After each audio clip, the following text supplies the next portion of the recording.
भारत में ही क्यों हुआ सभी देवी देवताओं का जन्म? भारत की भूमि को हिंदू देवी देवताओं की जन्म भूमि माना जाता है।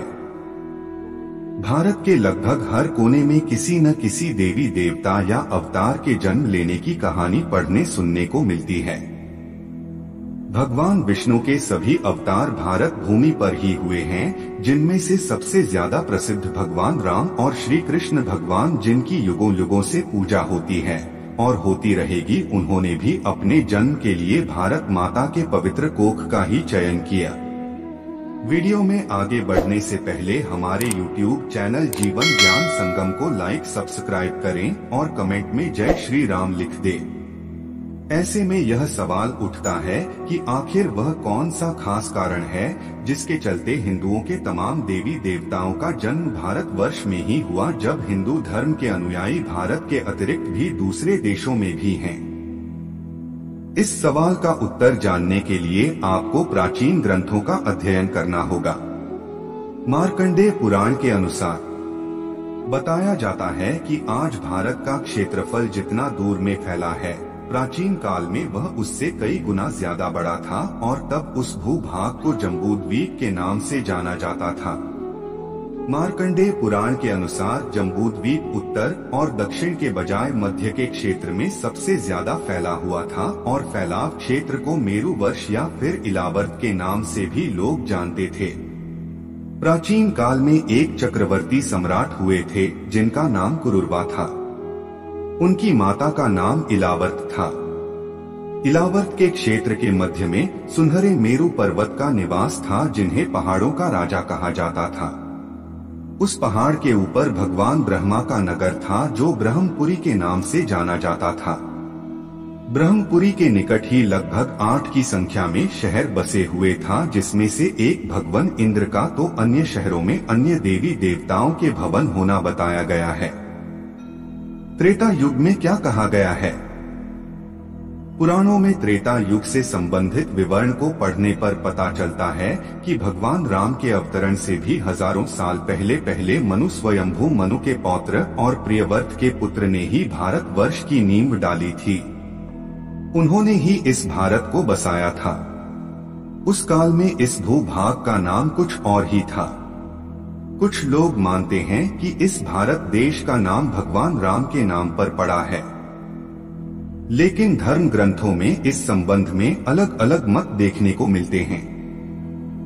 इसके अनुसार अलग अलग ग्रंथों में भारत की उत्पत्ति के संबंध में अलग अलग विचार पढ़ने को मिलते हैं।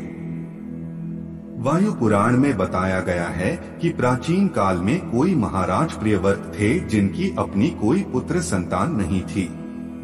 इसलिए उन्होंने अपने नाती, जिसका नाम अग्निद्र था, उसे गोद ले लिया था, जिसका लड़का नाभि था। नाभि की पहली बेटी मेरु से जो बेटा पैदा हुआ उसका नाम ऋषभ था। इसी राजा के पुत्र भरत हुए और इन्हीं के नाम पर हमारे देश का नाम भारतवर्ष पड़ा।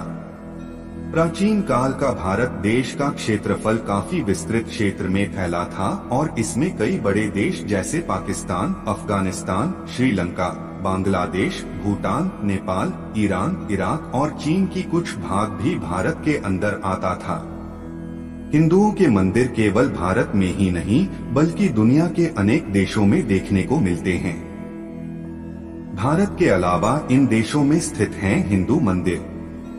दुनिया के ऐसे कई देश हैं जहां प्राचीन मंदिर के प्रमाण मिलते हैं और भारत के अतिरिक्त भी बहुत से ऐसे देश हैं जहां आज वर्तमान समय तक सनातन हिंदू धर्म के रीति रिवाजों के अनुसार पूजा पाठ किया जाता है। थाईलैंड के राज परिवार पर सदियों से हिंदू धर्म का गहरा प्रभाव रहा है। वहां के निवासी थाईलैंड के राजा को आज भी विष्णु भगवान का अवतार मानते हैं। इतना ही नहीं, थाईलैंड के राष्ट्रीय प्रतीक को भी सनातन धर्म की प्रतीक के अनुरूप गरुड़ को रखा गया है। इंडोनेशिया के जावा में प्रम्बानन मंदिर प्राचीन जावा का सबसे विशाल हिंदू मंदिर है। इसके अतिरिक्त भी मैक्सिको, बाली और अन्य देशों में हिंदू देवी देवताओं के मंदिर देखने को मिलते हैं। आपको बता दूं कि जहां भगवान विष्णु के प्रसिद्ध अवतार भगवान राम का जन्म अयोध्या में हुआ था, वहीं भगवान कृष्ण का जन्म मथुरा में हुआ था।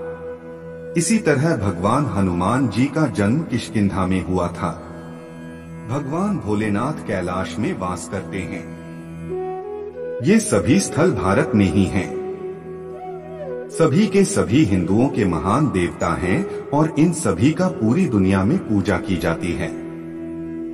फिर भी इन सभी ने भारत माता की पवित्र कोख को ही अपनी जन्मस्थली के रूप में चुना। आज के लिए बस इतना ही। मिलते हैं न्यू वीडियो पर। जय हिंद, जय भारत।